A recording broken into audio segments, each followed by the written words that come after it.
नमस्कार दोस्तों, स्वागत है आप सभी का एक बार फिर से हमारे YouTube चैनल पर। दोस्तों, एक ऐसी एक्ट्रेस जिसने कई सारे एक्टर की रातों को रंगीन बना दिया था।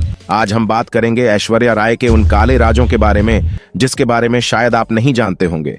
आज भले ही वह बच्चन परिवार की बहू हो, लेकिन इनके ऐसे राज्य है, काली सच्चाइयां हैं जिसको सुनकर आपके होश उड़ जाएंगे।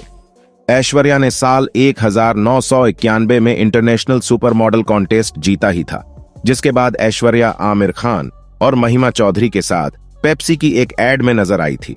सन 1994 में ऐश्वर्या ने मिस इंडिया प्रोजेक्ट में हिस्सा लिया, जहां पर दूसरे स्थान पर रही थी क्योंकि पहले नंबर पर सुष्मिता सेन थी। इसके बाद ऐश्वर्या सुष्मिता सेन से काफी ज्यादा जलन महसूस करने लगी। उन्हें बर्दाश्त नहीं हो रहा था कि वह भारत में मिस इंडिया में दूसरे नंबर पर आए। फिर इसी के बाद ऐश्वर्या मिस वर्ल्ड की तैयारी में जुट गई, जो कि साल 1994 में ही आयोजित हुआ। आखिर ऐश्वर्या ने मिस वर्ल्ड का खिताब जीत ही लिया। कहा जाता है कि ऐश्वर्या ने हेमंत त्रिवेदी के साथ भी इश्क लड़ाया था। ऐश्वर्या ने जो गाउन पहनकर मिस वर्ल्ड का खिताब जीता था, उसे हेमंत ने ही तैयार किया था। इसलिए ऐश्वर्या ने उनके साथ बहुत मजे किए थे। उसके बाद भी उन्हें फिल्मों में लेने के लिए कोई भी तैयार नहीं था, जिसके कारण खिताब मिलने से 2 से 3 सालों तक ऐश्वर्या मॉडलिंग में ही अपनी रोजी रोटी कमाती रही। मॉडलिंग के दिनों में ऐश्वर्या का दिल राजीव मूलचंदानी पर आया था। कहा जाता है कि जब ऐश्वर्या अपने करियर की शुरुआत कर रही थी, तब उन्होंने राजीव को डेट किया था। राजीव अपने जमाने के जाने माने मॉडल रह चुके हैं। दोनों का यह रिश्ता ज्यादा वक्त तक नहीं चला और दोनों जल्द ही अलग हो गए थे।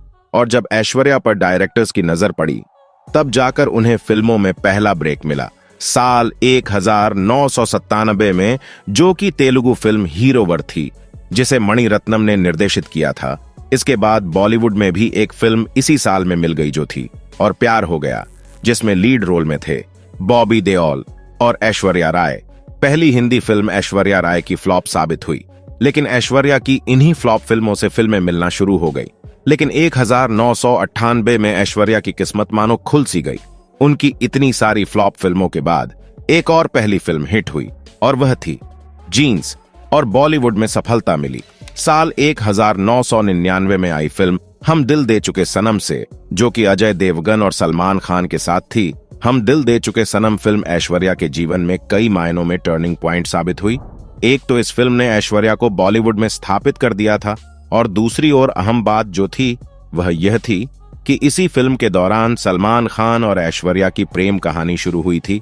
साल 1999 में ही ऐश्वर्या की एक और फिल्म आती है ताल, जो कि सुभाष घई की मूवी थी। इस फिल्म के बाद मीडिया में काफी बातें चलने लगी थीं, और उसका कारण एक तो सुभाष घई और ऐश्वर्या की अतरंगी फोटोज मीडिया में आने लगी थी, और मीडिया रिपोर्टर्स के अनुसार यह बातें भी फैलने लगी थीं कि ऐश्वर्या ने फिल्म ताल के लिए सुभाष घई के साथ कंप्रोमाइज किया है। लेकिन यह बातें जितनी तेजी से उठी, उतनी ही तेजी से दब गई, क्योंकि इसका कारण था सलमान खान, ऐश्वर्या और सलमान खान की प्रेम कहानी के 1 साल बाद ही इन दोनों के बीच में लड़ाई झगड़े की खबरें आने लगी थीं। उसके बाद फाइनली 2002 में सलमान खान और ऐश्वर्या राय का ब्रेकअप हो जाता है। जितनी खबरों में इनकी प्रेम कहानी नहीं थी, उससे कई ज्यादा सुर्खियों में इन दोनों का ब्रेकअप रहा। दरअसल ऐश्वर्या ने उन दिनों मीडिया में बयान दिया था कि सलमान खान ने उन्हें फिजिकल, इमोशनली और मेंटली हरास किया है। उस समय ऐश्वर्या के चेहरे पर कई बार चोट के निशान भी देखे गए थे, और उसका कारण क्या था आप समझ सकते हैं। ऐश्वर्या ने सलमान खान को समझने में 4 साल का समय लिया और अंत में ब्रेकअप कर लिया। साल 2005 में ऐश्वर्या और अभिषेक के रिश्ते के बारे में किसी को नहीं पता था। तभी अमिताभ के साथ ऐश्वर्या ने एक गाना किया था कजरारे, जिसमें अभिषेक बच्चन भी साथ में थे, यानी दोनों बाप बेटे, और उन दोनों के बीच में थी ऐश्वर्या राय। इस दौरान यह अफवाह भी काफी जोरों पर थी कि ऐश्वर्या के लिए अमिताभ ने पूरा एक फ्लोर बुक करवा दिया है। पूरे फ्लोर को बुक करवाने के पीछे की क्या सच्चाई है, इसके बारे में काफी मीडिया में चर्चा हुई थी। वैसे ऐश्वर्या का बड़े घर की बहू बना भी कोई इत्तेफाक नहीं है।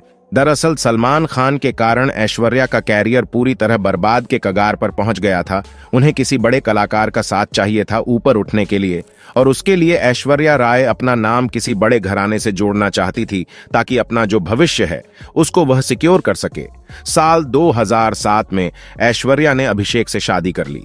और अभिषेक समेत पूरे घर को अपने कंट्रोल में करने लग गई। अभिषेक जब भी कोई मूवी या फिर वेब सीरीज में काम करते हैं तो उनके कॉन्ट्रैक्ट में एक ऐसा क्लोज होता था जिसमें यह मेंशन होता था कि वह स्क्रीन पर किसी भी हीरोइन के साथ किसी भी प्रकार के इंटीमेट सीन नहीं देंगे। और यह जो क्लोज है इसे ऐश्वर्या ने अपनी शादी के बाद कॉन्ट्रैक्ट में ऐड करवाया है। इस कारण भी अभिषेक बच्चन को बहुत से डायरेक्ट अपने फिल्म में कास्ट नहीं करते हैं। अगर ऐश्वर्या की फिल्मी करियर की बात की जाए तो ऐश्वर्या ने धूम 2 में जमकर ऋतिक रोशन के साथ किसिंग सीन्स दिए थे, जबकि वह धूम 2 के दौरान अभिषेक बच्चन के साथ में रिलेशन में थी, क्योंकि यह फिल्म साल 2006 में आई थी।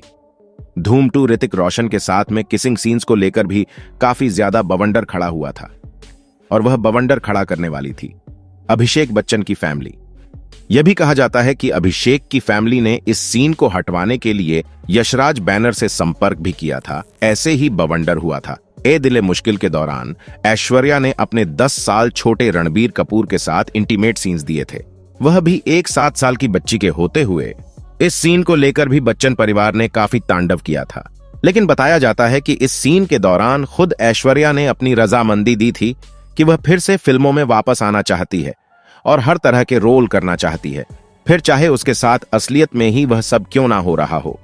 लेकिन जिस फिल्म में वह काम करेगी वह हर हाल में वह फिल्म हिट होनी चाहिए, क्योंकि ऐश्वर्या जो शादी के बाद बॉलीवुड की दुनिया से गायब हो चुकी थी, अब खुद को लीड रोल में जमाना चाहती थी। इसके लिए वह ताल मूवी की तरफ कुछ भी करने को तैयार थी।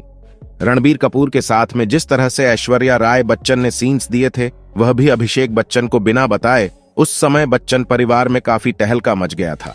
उस समय मीडिया में खबरें चली थीं कि अभिषेक बच्चन ऐश्वर्या राय से तलाक लेने वाले हैं, लेकिन धीरे धीरे जो मामला था पूरी तरह से शांत हो गया। वैसे दोस्तों, ए दिल मुश्किल फिल्म के दौरान बच्चन परिवार ने अपनी पावर का इस्तेमाल करके करण जौहर से सीन्स को हटाने के लिए कहा था, लेकिन करण जौहर ने यह बात ऐश्वर्या को बता दी, जिसके बाद ऐश्वर्या ने बच्चन परिवार को काफी लताड़ा था। इधर ऐश्वर्या के समर्थन से करण जौहर ने फिल्म के इंटीमेट सीन्स को किसी भी हाल में डिलीट नहीं किया। वैसे दोस्तों, करण जौहर के द्वारा सीन्स डिलीट करने का कोई मतलब बनता भी नहीं था, क्योंकि सारे सीन्स ऐश्वर्या ने अपनी मर्जी से दिए थे, और वह भी खुद कहकर। इस फिल्म के बाद ऐश्वर्या राय को ना तो कोई फिल्म और ना ही कोई एड ऑफर की गई है। सिर्फ अनिल कपूर और राजकुमार राव के साथ थोड़ी देर के लिए नजर आई थी। इन सब के पीछे भी बच्चन परिवार का हाथ बताया जाता है। इसके अलावा 2009 में ऐश्वर्या राय को पद्मश्री अवार्ड से भी नवाजा गया था। अब ये अवार्ड इन्हें क्यों दिया गया था, ये तो उस समय की सरकार ही जाने, लेकिन ऐश्वर्या ने एक्टिंग के मामले में एक्टिंग फील्ड में ऐसी कौन से झंडे गाड़े हैं।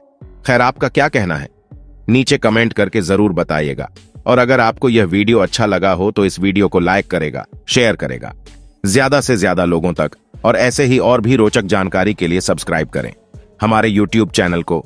आपका बहुत बहुत धन्यवाद।